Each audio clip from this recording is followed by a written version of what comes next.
Coyle MP says that the red light many believe Amber Rudd had shown to extending universal credit is a ploy to move over 1 million people and their families onto the failing system, but without the potential safeguards MPs and welfare organizations would like to have provided.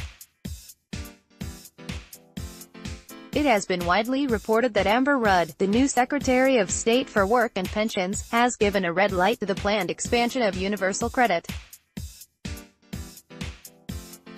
At the Home Office, Amber Rudd inherited Theresa May's hostile environment policy and ended up out of office as a result. Some hoped her experience would mean she refused to be burnt twice and would quickly overhaul universal credit to prevent it potentially costing her scalp again, in a high-risk department on its 5th Secretary of State in just 2.5 years.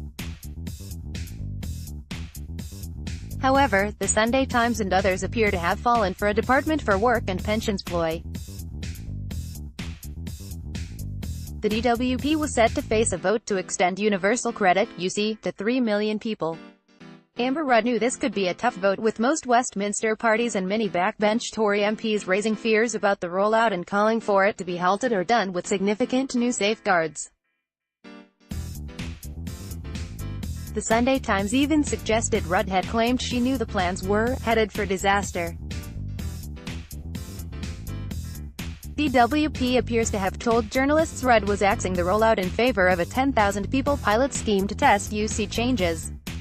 Whilst the 3 million no longer potentially facing an imminent move onto UC, the pilot is not entirely welcome.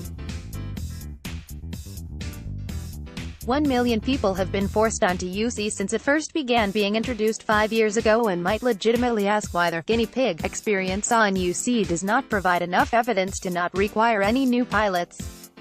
Solutions to the main UC problems are well known, not least the significant delays to first payments being received, even for the existing benefit recipients, and DWP's advisory body, charities, the Select Committee and more have made detailed recommendations ministers could adopt. Journalists could perhaps equally have pressed DWP on the new pilot as an admission of the significant failings of universal credit, especially given the new system has plunged many people into poverty, forced some women into prostitution, caused some, even working, constituents to end up homeless, and pushed tens of thousands of families into food bank reliance. But the real truth is even less salutary.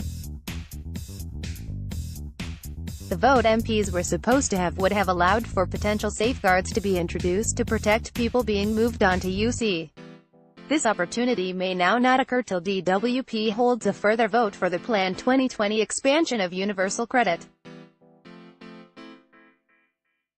In the meantime, DWP has revealed that 1.6 million people will still be moved onto UC this year.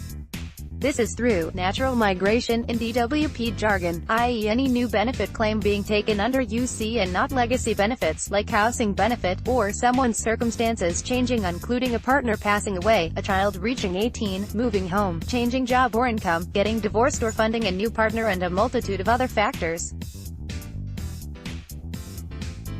So the red light many believe Amber Rudd had shown to extending universal credit masks the green light given to move over 1 million people and their families onto the failing system, but without the potential safeguards MPs, advice and welfare organizations would like to have provided. Whilst the new Secretary of State may have proved to be a more adept media controller and performer, more of the people affected will soon be turning up at her backbenchers and all MPs surgeries with further universal credit problems. Reality will soon gazump media manipulation. Coyle is the Labour MP for Bermondsey and Old Southwark and member of the Work and Pensions Select Committee.